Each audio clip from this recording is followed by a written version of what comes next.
Continuamos con el foro Seguridad Nacional. ¿Cuáles son las perspectivas? ¿Cuáles son los retos y desafíos que tenemos en relación con la defensa nacional? Este foro lo hacemos desde la Casa Editorial del Tiempo en alianza con la Fundación Ciudadanía en Acción. Y luego de escuchar la estrategia que nos compartió el ministro de Defensa, vamos a hacer una discusión sobre parte de lo que escuchamos, pero también sobre lo que nosotros queremos abordar en relación con esos retos que tenemos como sociedad y desde la institucionalidad para encarar uno de los problemas más importantes del país en este momento. Le agradecemos a los que ya son más de 4.000 personas conectadas en este momento a través de la señal digital del Tiempo y de Portafolio. Este panel con el que iniciamos esta discusión se llama Evolución y Panorama Actual de la Seguridad Territorial y la Defensa Nacional. Y tenemos como invitados, voy a empezar por esa esquina con el exministro de la Defensa, Diego Molano. Exministro, bienvenido, muchas gracias por acompañarnos. Andrés, muchas gracias, un saludo especial, muchas gracias a la Casa Editorial del Tiempo, también a la doctora Marta Lucía y a mis compañeros de panel. Muchas gracias también por estar acá y permitirnos este espacio para debatir y discutir sobre la seguridad nacional. Y también un conocedor de todo lo que implica estar al frente del ejercicio de la seguridad nacional es el general Alberto José Mejía, que fue comandante de las Fuerzas Militares de Colombia. General, bienvenido. Muchísimas gracias, doctor Andrés. Es un placer estar aquí en el Tiempo. Doctora Marta Lucía, muchísimas gracias. Un privilegio estar con ustedes. Y como nos interesa la voz de la academia, la voz de los que hacen estudios sobre seguridad y que son expertos desde afuera de lo que ocurre por dentro de las fuerzas militares y de por fuera de los gobiernos, nos acompaña en ese sentido el experto Armando Borrero. Doctor Borrero, bienvenido. Muchas gracias, doctor Mompotes. Muy placentero estar acá en compañía de quienes me acompañaron en una buena parte de mi vida académica, que fue en academias militares precisamente. Muy bien. Y en una condición especial que es la que permite confluir la experiencia militar con los estudios también académicos, tenemos también el honor de contar en este espacio con el rector de la Universidad Militar Nueva Granada, el general retirado Javier Ayala. General, bienvenido. Doctor Andrés, muchas gracias. Gratitud al periódico El Tiempo, a la doctora Marta Lucía Ramírez, el vicepresidente. La Universidad Militar Nueva Granada tiene que estar en todos los escenarios que tengan que ver con la seguridad y la defensa, porque la razón de ser de nuestra naturaleza jurídica es aportar al fortalecimiento de quienes integran la fuerza pública y velar también por los veteranos y sus familias. Por ello, gracias al Tiempo y cuenten con que en la Universidad Militar tendrán el mejor partner en todos estos eventos. Bueno, empecemos, exministro Molano, con usted, por favor, y desde su perspectiva, ¿cuál es hoy la manera en la que usted ve lo que ha venido pasando con la seguridad, digamos, en la última década? Aquí el ministro nos habló de lo que considera cuáles son los problemas de hoy, y uno que ha sido constante y que yo creo que los colombianos han venido entendiendo poco a poco es esa transición de los grupos armados ilegales que en principio tenían un origen que algunos catalogan muy político, pero que ahora están muy concentrados ya no en buscar apoderarse del control del Estado, sino de garantizar la sostenibilidad de sus rentas criminales por un control territorial donde hacen esos negocios ilegales. Pero usted, ¿cómo tiene esa percepción? ¿Qué es lo que ha pasado en la evolución de la seguridad nacional para usted en la última década, exministro? Yo creo que Colombia, pero especialmente hay que comenzar a ver una perspectiva regional en América Latina, está enfrentando unas organizaciones criminales que mutaron a las que tradicionalmente conocíamos. Si uno revisa el informe de Naciones Unidas contra la droga y el delito sobre la situación de seguridad, hay unos indicadores que son muy discientes de lo que está pasando en América Latina y que en Colombia se profundizó. En América Latina hoy tenemos una tasa de homicidios promedio de 18 habitantes por cada 100.000 habitantes con respecto a 5.6 que hay en el mundo. En América Latina el 50% de los homicidios que se dieron en la región el año pasado están relacionados en disputas de organizaciones criminales asociadas con el narcotráfico. El 54% de los ciudadanos de América Latina dicen que conocen o saben de la presencia de una organización criminal en su barrio o en su vereda en la región. Y finalmente, los mayores asesinatos que se presentaron están relacionados con jóvenes que pertenecían a grupos, a pandillas o organizaciones criminales multinacionales. ¿Qué genera este fortalecimiento de estas organizaciones criminales? Que mutaron a la perspectiva de la que teníamos tradicionalmente en Colombia. En Colombia lo hemos visto. Uno ve el surgimiento de un clan del Golfo que especialmente ha crecido a punta de una estrategia de franquicias criminales con microtráfico localmente y asociación con grupos internacionales como los carteles de México. Vemos unas disidencias de las FARC que ya no solo operan en Colombia, tienen operación en Venezuela y controlan una parte de la frontera con Ecuador con relación directa con grupos terroristas declarados recientemente en Ecuador.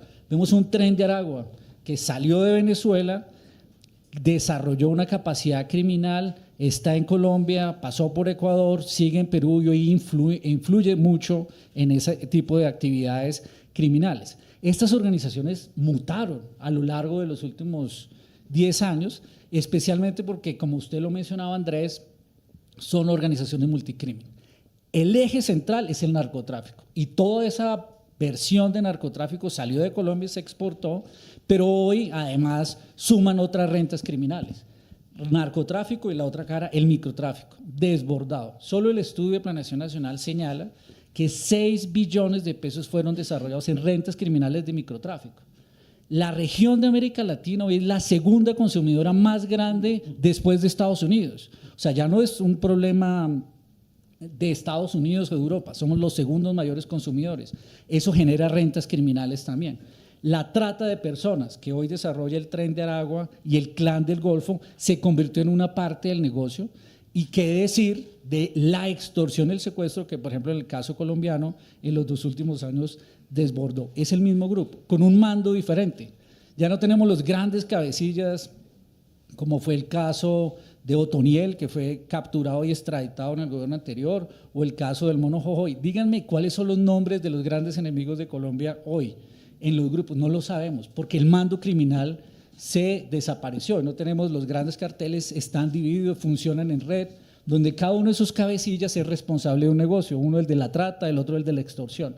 Por eso combatir a esas organizaciones requiere una aproximación diferente. Por eso una amenaza que mutó, una amenaza que permite que estas organizaciones sean más poderosas y, lo más complicado, tengan control territorial, sean más ricas y más letales. Y creo que la política de seguridad que se está desarrollando no ha entendido esa nueva realidad y precisamente como fue planteada la paz total, que ve en ellos un origen político y no necesariamente este mundo criminal que ellos manejan en la forma como fue planteada la negociación de la paz total. Ya entra un elemento adicional, si es cómo se encara la estrategia y si la paz total, como se ha diseñado, realmente es una manera de poder enfrentar este desafío. General Mejía, para usted, escuchando todo lo que hemos visto, ¿cuáles son esas grandes amenazas, esos grandes retos y desafíos que usted ha visto en la evolución de nuestros problemas de seguridad nacional en los últimos 10 años? ¿Cuál es esa gran amenaza que hoy tenemos por delante, general?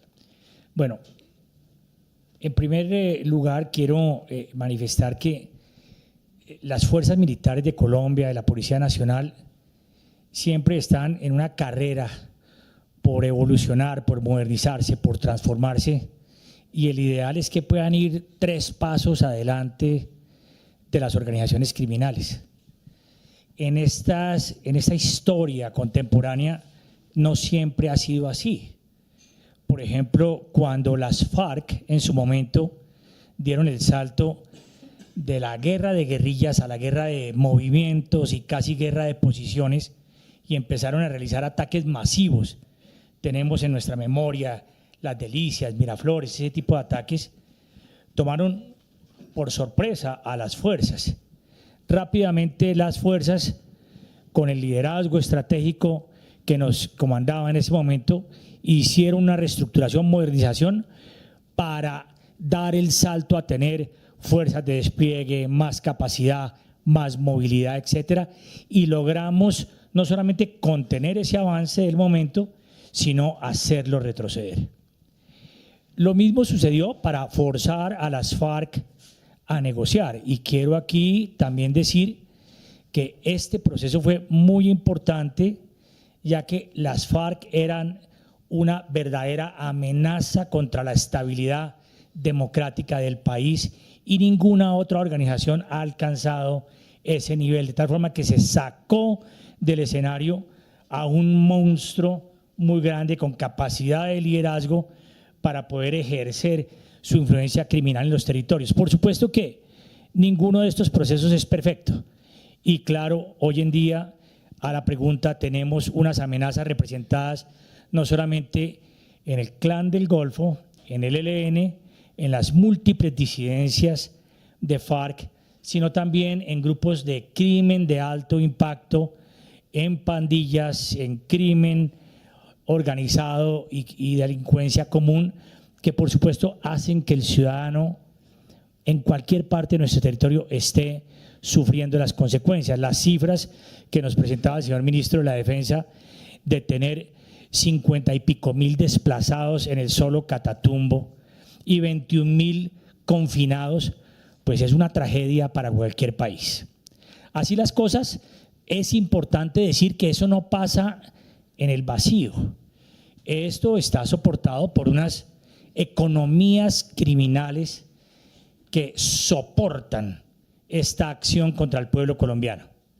Normalmente hablamos de narcotráfico, minería ilegal, extorsión, secuestro, contrabando, lavado de activos, pero en realidad estas economías criminales se han convertido en un gran portafolio para todas estas organizaciones y en una gran fuente de recursos para seguir delinquiendo y para seguir burlándose del pueblo colombiano, al punto de que también aquí fue expresado por el señor ministro que en este proceso de paz total, la inmensa mayoría de estos grupos, de acuerdo a los estudios, se han fortalecido, lo que nos presenta un escenario muy complejo para el futuro. Y quiero cerrar diciendo y hablando de un tema que para mí es fundamental y tiene que ver con la construcción de capacidades, y quiero poner aquí unos ejemplos. Necesitamos una fuerza militar que sea capaz de estar presente y controlar los territorios, tristemente sabiendo que el Estado no va a llegar. Ojo lo que estoy diciendo. Y lo segundo que quiero decir es que analicemos cada tema y les presento un eje X, un eje Y, en el cual tenemos el nivel de amenaza al pueblo colombiano. Entonces, en el primer eje, en el eje vertical, les pongo, por ejemplo, la extorsión. ¿Cuáles son nuestras capacidades? La capacidad para este fenómeno que es gigantesco en Colombia, al punto de que hay ciudades que se puede decir el 60%, 70% de la ciudad está pagando extorsión o microextorsión. La capacidad en el eje para contener es una capacidad mínima, reducida. Entonces, el Estado tiene que pensar en el nivel de la amenaza y su capacidad.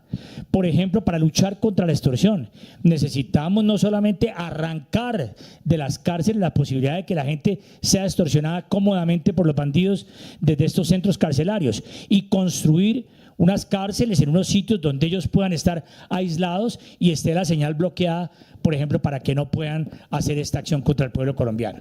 Pongo otro ejemplo. En el eje vertical, la amenaza de la minería ilegal, y en el eje horizontal, la capacidad. La capacidad para enfrentar la minería ilegal en Colombia es una capacidad mínima comparada con el problema.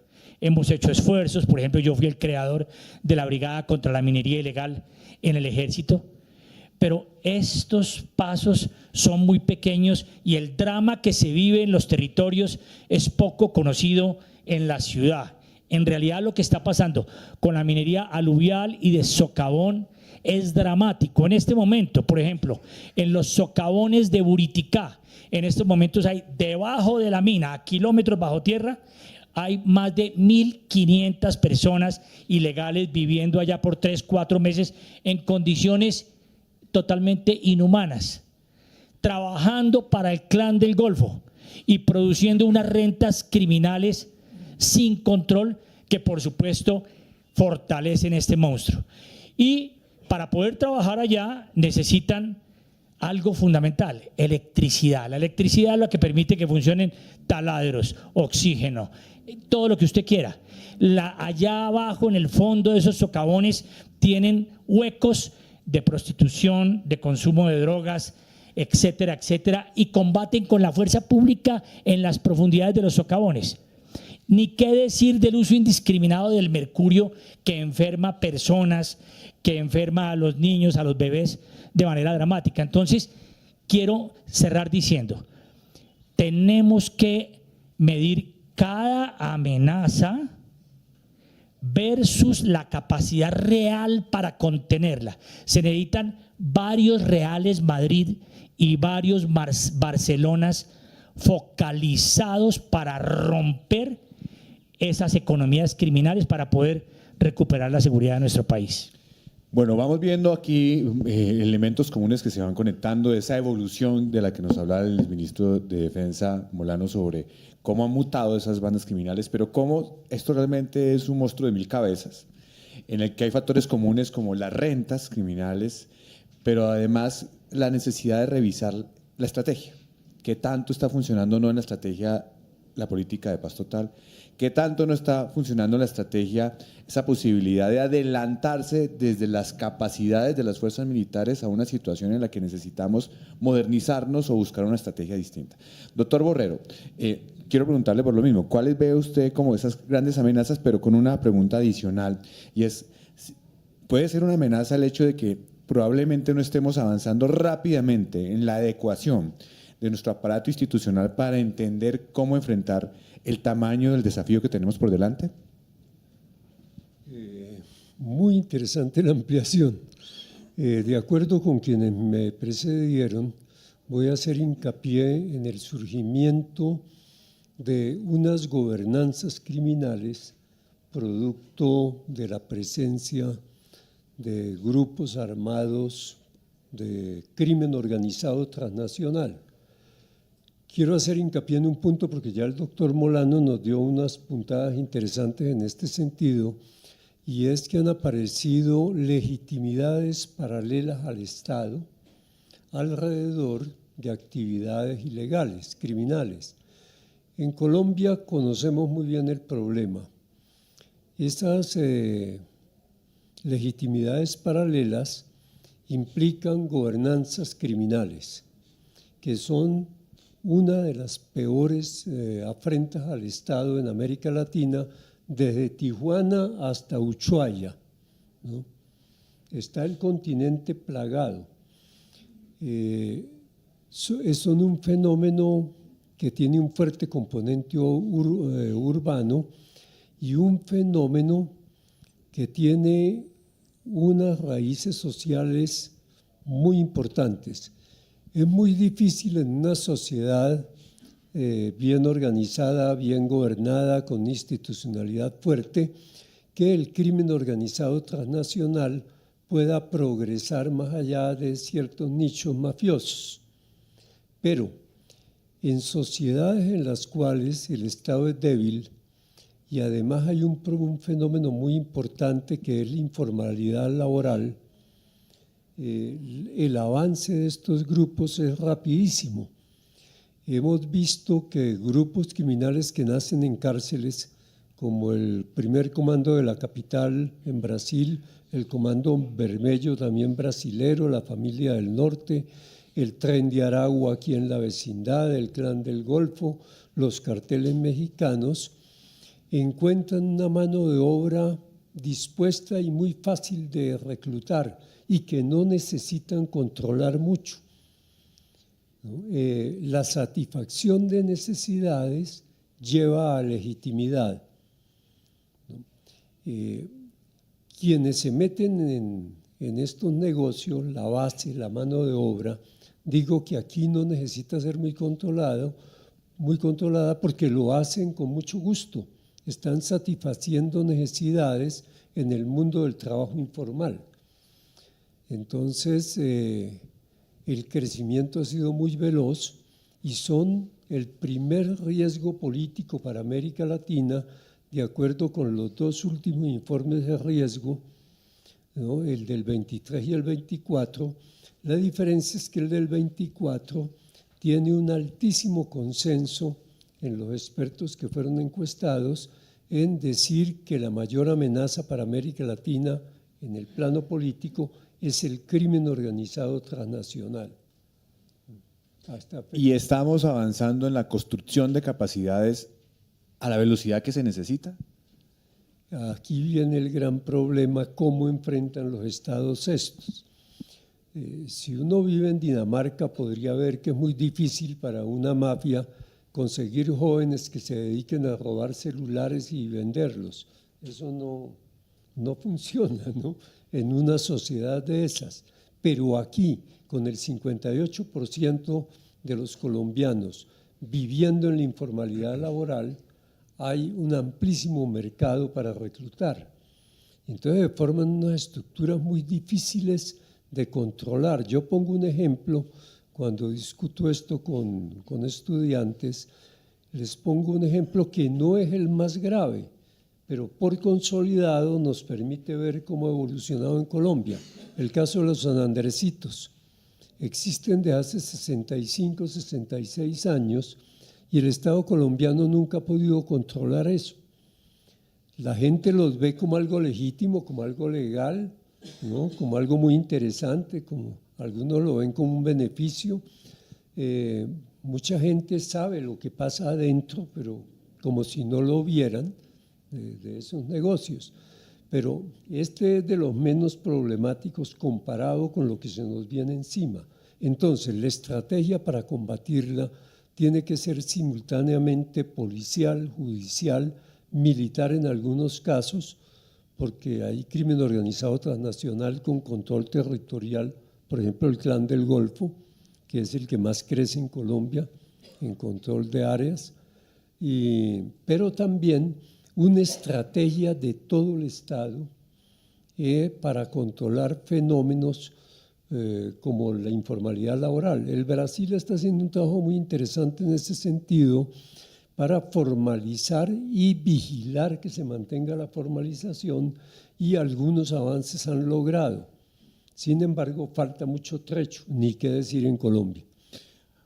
General Ayala, aquí ya estamos llegando a un tema y es que también empezó de alguna manera en la intervención del ministro, y es la necesidad de una visión integral que tiene que ver con el Estado, que él casi que planteaba, tenemos que ganarnos a la población civil.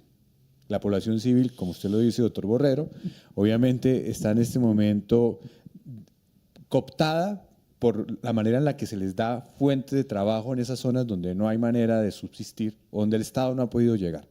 Desde los estudios que se hacen, los análisis que se hacen en la Universidad Militar Nueva Granada, General Ayala, ¿qué percepción tienen sobre la manera de poder enfrentar esas amenazas con una estrategia que integre de verdad un Estado que pueda llegar y que no sea simplemente la fuerza militar la que tenga que enfrentar? Me llamó mucho la atención lo que usted también dijo, General Mejía, y es que hay que pensar en capacidades para la fuerza, pensando en que desafortunadamente el Estado nunca va a lograr llegar a esas zonas de Colombia donde se necesita el Estado. ¿Cómo lo ven ustedes desde la Universidad, General Ayala? Bueno, Andrés, desde la Universidad Militar Nueva Granada y especialmente desde nuestro plan rectoral, nosotros hemos considerado de que el Estado social y de derecho, que de alguna forma hace parte de un concierto de responsabilidades en el marco del derecho internacional público que vienen desde la Declaración Universal y que nos asume compromisos con Naciones Unidas, con la humanidad. El Estado es el garante del respeto y de la garantía de los derechos humanos del pueblo colombiano. En ese sentido, pues la fuerza pública debe entender que el concepto de seguridad y defensa tiene que estar alineado en las condiciones de brindar esas capacidades de libertad democrática dentro del contexto de los derechos humanos. O sea, que el primer defensor de los derechos humanos en un pueblo soberano es el soldado y es el policía. Desde ese punto de vista, tenemos que entender que la universidad tiene una mirada hacia el pasado, hacia el presente y hacia el futuro. Cuando hablo del pasado, significa que desde la universidad estamos conectados con 6 décadas de conflicto armado que ha dejado en Colombia un número superior a 9 millones de víctimas, dentro de los cuales hay más de medio millón que hacen parte de la familia militar y policial. Por eso, cualquier estrategia de Estado no puede desprenderse del compromiso que tiene con las familias, con los huérfanos, con las viudas, con los héroes y heroínas de la fuerza pública que en estas 6 décadas y en las últimas décadas han entregado todo por Colombia.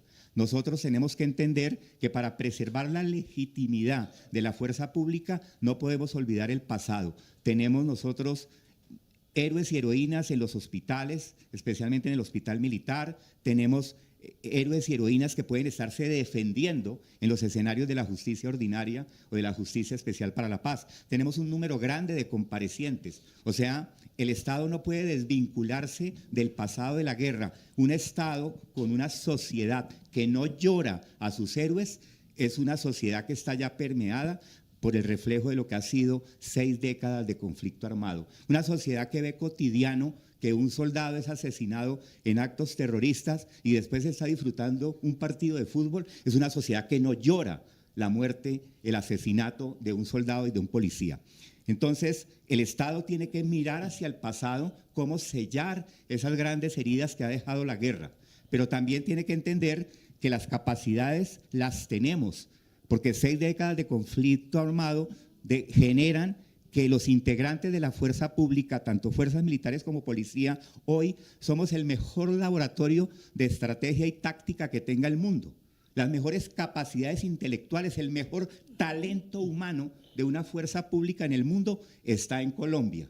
O sea que la dinámica para brindarle seguridad y defensa al país es simplemente entregarle a esos seres humanos que integran la fuerza pública lo necesario para llegar al escenario de la batalla. ¿Y están recibiendo lo necesario, general Ayala? Un soldado necesita tener una muy buena munición y estamos hablando de cualquier entorno, en cualquier estado del mundo. Lo decía Napoleón, los ejércitos deambulan y caminan desde sus estómagos. O sea, un soldado necesita una buena munición, un soldado necesita un buen equipo, hoy necesita drones, hoy necesita, desde la Universidad Militar, lo que nosotros estamos generando es entender que mutó la batalla a escenarios como el ciberespacio, escenarios donde la inteligencia artificial se aproxima para generar unos nuevos retos en las amenazas en los cuales tenemos que preparar capacidades para los miembros de la fuerza pública. Tenemos unos escenarios donde inclusive ya no es solo la inteligencia artificial que hemos venido liderando desde las facultades de ingeniería mecatrónica, multidimensional y de telecomunicaciones. Son programas que tenemos para generar unos laboratorios de entender de que ya los soldados no se enfrentan a un escenario de guerra solo en el mar o solo en el río o solo en el área terrestre. Hoy los soldados requieren capacidades para entender se enfrentan a los drones, y lo dijo el ministro de Defensa. Armas autónomas regidas por la inteligencia artificial. Entonces, ¿qué necesita hoy un soldado o un policía? No solo las capacidades que le permitan llegar con todo lo necesario para estar en el frente de batalla, sino toda la tecnología de un mundo disruptivo, de un mundo que cada día nos presenta nuevas amenazas frente a cualquier escenario, comercial, económico, social, cultural y político. Entonces yo diría que tenemos los mejores soldados y policías del mundo, simplemente necesitamos la voluntad de un Estado que entienda el concepto de lo que significa la seguridad humana en el respeto de los derechos humanos, pero también un concepto que desde nuestro programa de alto liderazgo estratégico multidimensional estamos brindando a la sociedad. La sociedad como un todo tiene que asegurar la seguridad. La seguridad es multidimensional, eso requiere una acción unificada del Estado. No podemos ceder el problema de la seguridad simplemente a un gobierno de turno. La sociedad debe comprometerse para que desde el concepto soberano brindemos los recursos suficientes a cualquier gobierno del presente o del futuro para que tengamos mejores capacidades, para que ese talento humano que ha generado más de 6 décadas de historia y de conflicto, pueda enfrentar esas dinámicas de crimen organizado, de narcotráfico, de nuevas amenazas en el escenario de la inteligencia artificial, del concepto del ciberespacio, del cibercrimen, del ciberterrorismo y de esos mecanismos disruptivos en los cuales tenemos que enfrentar. Tenemos que preocuparnos por el robo del celular, pero también por el cibercrimen y el ciberterrorismo. Exministro de Defensa Molano, estamos viendo aquí, evidentemente, todo el tema de cómo en la evaluación de lo que ustedes hacen vemos unas redes criminales, un fenómeno transnacional que es muy fuerte, y en eso es muy importante entrar en la reflexión de las fronteras. ¿Cómo está el Estado y cuál debería ser el estado de defensa de nuestras fronteras? Lo que está pasando con esa manera en la que se están, lo dijo el ministro de Defensa Sánchez, la preocupación en relación con la presencia, uno de cada tres de los integrantes de esas organizaciones criminales de lo que está pasando hoy en el Catatumbo es venezolano. ¿Qué pasa en el momento en el que, por ejemplo, uno de esos grandes cabecillas se vuelva venezolano? ¿Cómo es la estrategia frente a la preservación de nuestra seguridad territorial en unas fronteras porosas y que no existen para el crimen organizado, exministro? Yo creo que esa es una muy buena reflexión y tal vez me atrevo a decir que hoy Colombia está viviendo la mayor crisis humanitaria de los últimos 30 años. Nos retrocedimos 30 años en términos de crisis humanitaria. Yo trabajé en Acción Social de la Presidencia atendiendo desplazamientos. Yo nunca vi, ni en los años más duros de los 90, un desplazamiento forzado de 51.000 personas y un confinamiento como se tiene hoy en Chocó. Eso no se había visto. Volvimos a las masacres terroríficas que uno veía de los paramilitares en el Salado. En solo el Catatumbo han muerto 60 personas oficialmente y aparentemente 20 más, son 80 personas. Ese es el mismo tamaño de las masacres o del Salado o lo que sucedió en el caso de Bojayá. Estamos enfrentando la mayor crisis humanitaria por falta de control territorial. Reclutamiento forzado. El año pasado fue el mayor año de reclutamiento forzado registrado y dicho por la Defensoría de 12 denuncias a 400 el año pasado. Y eso pareciera Colombia no tenerlo realidad y se origina en una guerrilla binacional que de este lado es guerrilla y del lado de Venezuela trabaja y se articula con la Guardia Bolivariana. Entonces, el problema humanitario y falta de control territorial en el Catatumbo se debe a una guerrilla binacional que opera allá, y no hay que decir que eso no quiera decir que no tiene venezolanos, es que ya tiene venezolanos, operaban allá y entraron a Colombia, más de 5.000. El crecimiento del ELN en los últimos 2 años con el proceso de la paz total, cuya guerrilla ELN aprovechó para entrar y tener presencia territorial. ¿A qué viene mi reflexión? A que eso implica que hoy estamos sufriendo una crisis humanitaria y la discusión de fondo es, ¿esto se soluciona solo con problemas sociales de inversión en el Catatumbo? No, eso se soluciona con 2 temas. Decisión contundente contra el narcotráfico y las rentas en el Catatumbo y fortalecimiento de capacidades. Y le voy a poner un ejemplo de algo que me encantaría que pudiéramos discutir acá. Las fuerzas militares durante 10 años, creo que mi general Mejía estuvo en el inicio con el ministro Juan Carlos Pinzón en la definición de un sistema nacional de defensa. Por más de 10 años se debatió cuáles son las capacidades estratégicas que deberían tener las fuerzas militares y la policía para combatir las amenazas. Ahí estaban, por supuesto, el reemplazo de los CAFIR. Ahí estaba especialmente el fortalecimiento de las fronteras. En ese plan, que quedó aprobado a mediados del año pasado, en el año 2021, se definían 9 billones de pesos para poder incrementar la capacidad de inversión, porque hoy la mayoría del presupuesto del Ministerio de Defensa se va en gastos recurrentes, salarios y pensiones, o por las asignaciones de retiro, y poder incrementar en los siguientes 10 años. Y uno de los objetivos estratégicos era fortalecimiento de capacidades en frontera. Los radares en las fronteras, la capacidad terrestre del Ejército Nacional, especialmente en Catatumbo y ELN. Si los materiales y los equipos comprados se hubieran establecido, es posible que se hubiera evitado el traslado de los más de 120 guerrilleros de Arauca al Catatumbo para generar esa masacre y ese desplazamiento que generaron. Ese plan se quedó frenado, no se invirtió, no se aplicaron inclusive las compras. El caso de cómo se soluciona el problema en el Catatumbo. El Catatumbo tiene un problema fundamental, su arteria fluvial, el río Catatumbo, por ahí pasa todo. ¿Qué necesita la capacidad de la Armada? un bote de bajo calado que tenga la capacidad de controlar el río Catatumbo para la entrada y salida de Venezuela. Esa era una de las grandes discusiones y estaba en ese plan de fortalecimiento de capacidades que no se implementó. Y hay un punto fundamental en el control de ese flujo de narcotráfico que viene de Venezuela, un punto que se llama La Bogotana, una estación, diría yo, que fue retirada de allí y permitió que el ELN comenzara a bajar nuevamente a buscar control territorial y esa disputa que tiene con el Clan del Golfo y con las disidencias de las FARC. Entonces, grandes discusiones sobre el sistema de defensa nacional no pueden pasar por discusiones ideológicas, que invertir 9 billones en capacidades es para la guerra. No, las fuerzas militares necesitan capacidades para proteger a la población.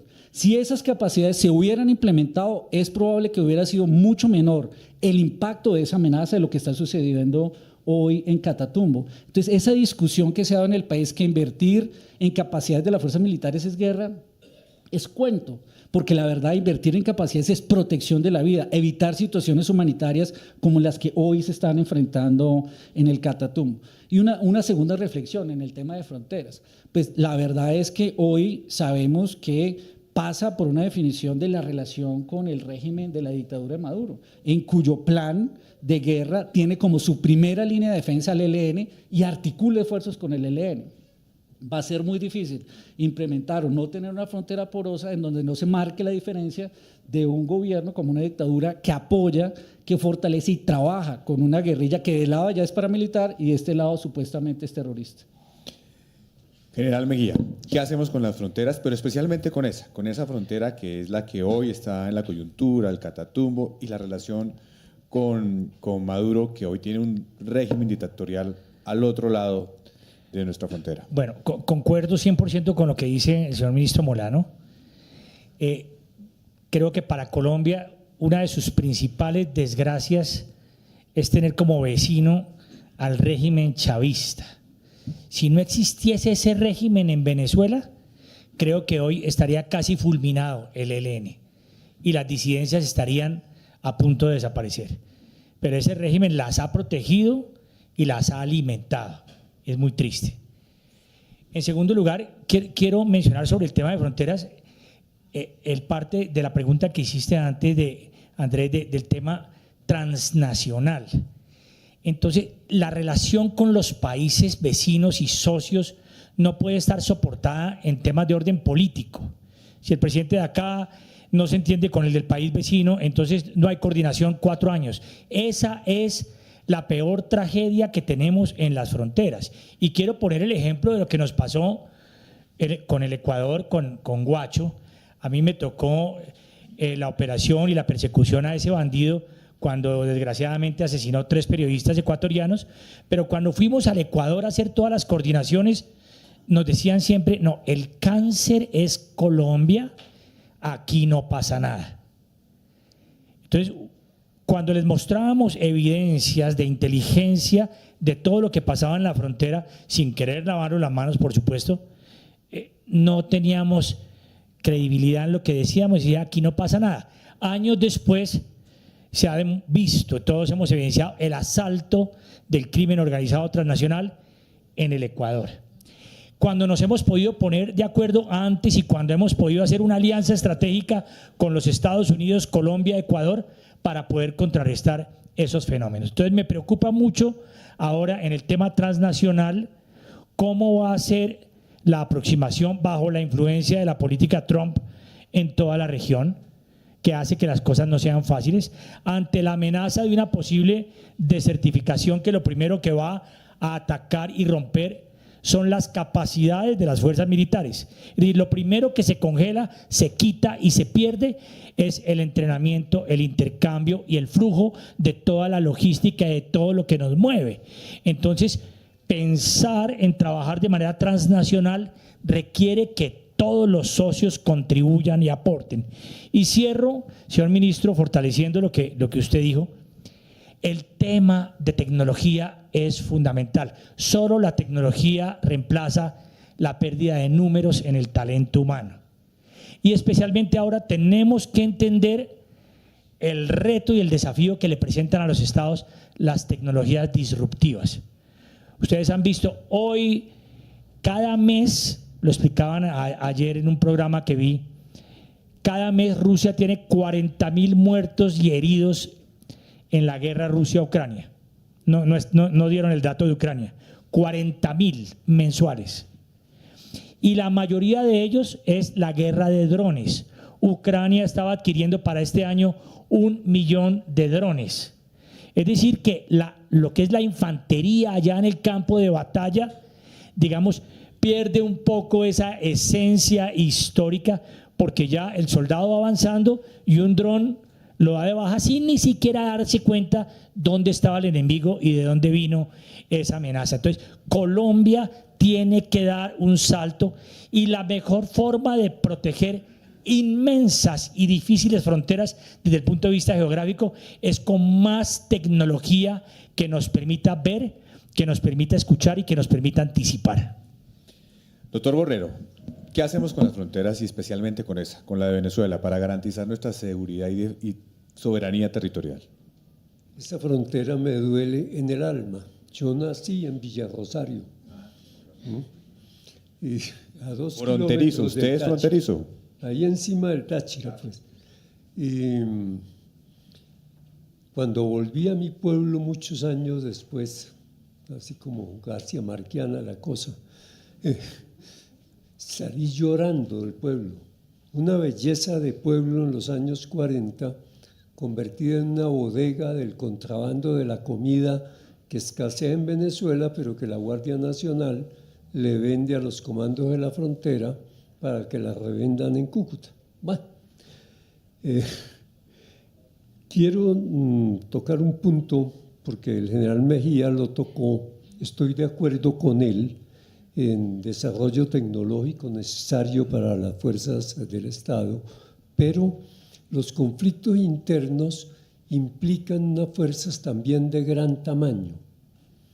¿Por qué? Porque la fuerza militar en Colombia tiene que apoyar a las policiales en el control del territorio. La policía no tiene ni tamaño ni capacidades para controlar el campo. Tiene que haber un control militar. Eso implica dispersión. Cuando una fuerza militar se dispersa, pierde capacidades, se debilita. ¿Por qué? Porque cuanto más pequeña sea la unidad, más gasta en seguridad propia. Entonces uno puede, sí, el problema es perimetral ¿no? Entonces una base de patrullaje gasta un porcentaje muy alto en seguridad de la base, ¿no? Comparado con una guarnición como Telemaida, ¿no? Donde hay para adentro el tamaño de una división, por lo menos. Entonces, se necesitan al tiempo fuerzas de gran tamaño, y eso va en contravía de la tendencia mundial al tamaño de los ejércitos, pero es que el conflicto interno tiene también características especiales. Y al mismo tiempo tener capacidad de respuesta y de ataque. Entonces hay una parte de la fuerza que tiene que tener libertad, que no esté atada, que no sea sedentaria, para poder responder, para que no nos suceda. Cuando yo fui consejero de Defensa y Seguridad vivíamos un drama con las tomas de pueblos, que tomaban un pueblo y de dónde sacábamos tropa para contestar, para intentar una respuesta, o para hacer operaciones como las que se pudieron hacer después con Plan Colombia y con una fuerza mucho mayor en tamaño a partir del año 2003 con la Operación JM. El ejército colombiano nunca había hecho una operación de ese tamaño, esa profundidad y ese tiempo de duración. No había ni tamaño, ni logística, ni, bueno, en fin, todo apoyo, en fin. Hoy veo que hay un problema muy serio en eso. Hay una disminución muy grande del tamaño de las fuerzas militares, especialmente del ejército. Creo que hoy tenemos unos 65.000 o 70.000 soldados menos que en los años 2008-2009, en esas épocas de ese tamaño. Y se nota en el crecimiento del control territorial de los grupos armados. El ELN, que lo han mencionado acá, yo creo que es un caso especial. El ELN lo metieron en la paz total, y no, en esto yo no contengo la lengua. Digo que la paz total es un disparate total. El ELN implica no solamente una negociación con un grupo armado colombiano, sino que implica una negociación internacional, ¿no? Porque ¿quién nos va a dar garantías que si se logra un acuerdo con el ELN no va a quedar como una amenaza potencial al otro lado de la línea fronteriza? Entonces, esa falta de tamaño y de capacidades ha hecho que las fronteras estén sumamente expuestas. Es un perímetro muy grande el que tiene que cuidar Colombia. La sola frontera con Venezuela son 2.219 kilómetros en 3 escenarios muy distintos: el del Perijal a Guajira, el del norte de Santander a Arauca y el de Arauca al sur hasta el último límite con Venezuela, que tienen exigencias diferentes y se han convertido en hogar de grupos ilegales que ahora cuentan con el beneplácito del vecino. En fin, no quiero alargarme mucho porque el tiempo es tirano y creo que el panel ya… El tiempo de los minutos, no el tiempo periódico. Sí, efectivamente, doctor Borrero, nos quedan pocos minutos y le vamos a pedir al general Ayala que nos dé su última intervención sobre este tema. ¿Qué hacemos con las fronteras? Aquí hemos visto muchas reflexiones y me parece que es muy interesante poder conectar toda esa necesidad de la tecnología, sí, pero se necesita también volver a recuperar esa presencia física materialmente de los hombres que garanticen la soberanía territorial. Pero desde la universidad, ¿usted cómo lo ve? ¿Qué hacemos con las fronteras y especialmente con la de Venezuela? Pues yo creo que con el tema de la frontera de Venezuela se habló ya demasiado. A mí me parece que hablar de fronteras es algo más amplio. Nosotros tenemos que preocuparnos, y lo tengo desde los tanques de pensamiento. Tengo un decano que es un contraalmirante de Relaciones Internacionales, pensando en cuál es el concepto de soberanía en los mares. En los mares, en los océanos, nosotros tenemos una riqueza. Colombia tiene una riqueza que tiene que preservar y proteger, más importante que cualquier escenario terrestre. El conflicto armado interno no ha permitido la presencia del Estado dentro de las fronteras específicas a las que dialogan. Yo tuve oportunidad de estar en Arauca. ¿Qué se necesita? Mayor presencia de los efectivos. Observé que mi general Cardoso ayer estaba fortaleciendo la FUDRA 8 en Arauca. La presencia de policías y militares en las fronteras es necesaria, pero no una presencia circunstancial. ¿Cuánto daríamos por tener un fuerte como el de Tolemaida en La Guajira? Ese es un propósito de capacidad que nos permitiría tener un contexto de soberanía más amplio. Y nosotros no podemos hablar de fronteras sin generar una acción unificada con la comunidad internacional. No nos podemos desligar de las capacidades que tenemos hoy nosotros frente al escenario de tener una muy buena relación con Brasil, con Perú, con Ecuador, con Panamá, con Guyana, ¿correcto? Con Centroamérica, con México.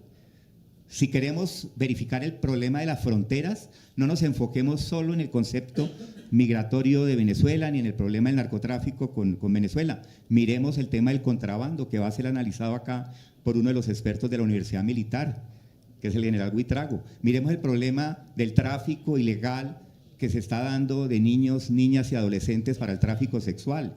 ¿Cuántos de ustedes comparten en Cartagena, que es un patrimonio de la humanidad, con una circunstancia donde carteles están inmersos en el tráfico de la venta sexual de mujeres y hombres? Y más doloroso, de niños, niñas y adolescentes. ¿Qué estamos haciendo frente a ese tráfico, frente a esos escenarios que la sociedad de pronto percibe, pero que de pronto no se están generando con contundencia el concepto de la protección de la dignidad humana en todas las fronteras? Por eso, desde la Universidad Militar Nueva Granada, yo insisto, estamos preparados desde la Escuela de Altos Estudios Estratégicos para comprender la seguridad de defensa y de seguridad no solo en el contexto de la competencia funcional constitucional, sino de una mirada multidimensional, donde la acción unificada comprometa al sector público, al sector privado, a la sociedad y al pueblo en construir el concepto de soberanía y de defensa de esa integridad territorial y del concepto soberano, incluyendo las fronteras. Pues vamos a necesitar volver y regresar en todo momento a que todos generemos recursos para fortalecer las capacidades de la fuerza pública. Pero también en algún momento dijeron que los temas de la guerra eran tan importantes que necesitaban tener civiles en su liderazgo. Pues yo también entiendo de que la paz es tan importante que debe tener a los militares y policías en ese ejercicio. Por eso la Universidad Militar Nueva Granada lanzará muy pronto la licenciatura en Humanidades y Educación para la Paz, porque aquí quienes estamos no hemos construido un escenario de guerra. Lo que hemos hecho nosotros es crear una democracia participativa que se sostenga en la libertad y el orden para preservar los derechos humanos de una población y para generar una convivencia pacífica.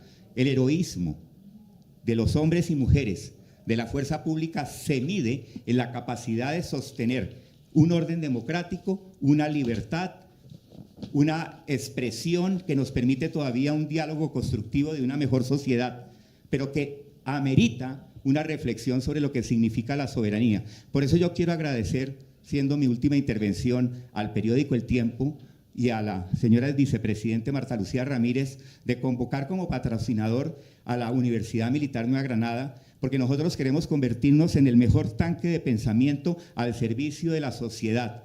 Ahí se integran más de 23.000 estudiantes, más de 7.000 docentes que están diseñados para facilitarle al país desde el conocimiento la oportunidad de crecer desde un concepto de seguridad multidimensional, desde una visión que nos permita avanzar también en la construcción de la paz y siempre respetando la legitimidad. El día que el Estado colombiano pierda la legitimidad, ese día pierde la guerra, porque la Constitución y la ley nos puede dar el ordenamiento legal y jurídico, pero la legitimidad se brinda en la medida en que tengamos policías y soldados que entendieron que cuando juraron frente a la bandera ofrecer hasta su propia vida en la construcción del país, lo hagan y lo sigan haciendo como lo hemos hecho en el pasado, en el presente y en el futuro, arraigados a respetar esos derechos humanos y cumplir las normas del derecho internacional humanitario en el orden de la batalla. Cierro diciendo, Colombia tiene los mejores militares y policías del mundo. Lo único que necesitan es movilidad, fortalecer tecnología, generar equipamiento, capacidades para que la estrategia y la táctica funcione. En los gobiernos pasados, en ese gobierno y en los futuros. Eso es lo que necesitamos, fortalecer capacidades en un mundo disruptivo, en un mundo de tecnologías emergentes que nos enfrenta a otros escenarios de batalla en los cuales tenemos que estar inmersos. Ciberespacio, el espacio, la inteligencia artificial y ahorita viene empujando la matemática cuántica, generando problemas como los observaba mi general Mejía, que terminan generando muertos en el campo de combate y tenemos que estar preparados para defenderlos. Muchas gracias. Muchas gracias. Y efectivamente, aquí lo que vemos al inicio de este foro es realmente unas reflexiones muy profundas sobre las causas de los problemas, cómo cambiaron los problemas y la necesidad de adaptarnos rápidamente con todo lo que implica entender la dimensión de este desafío, la posibilidad de que este país logre enfrentarlo rápido, porque de eso depende realmente la estabilidad de Colombia en el futuro más cercano. Vamos a pasar ahora al siguiente panel. Estamos en el Foro Seguridad Nacional. Por favor, no se retiren de esta señal. Seguimos en unos segundos.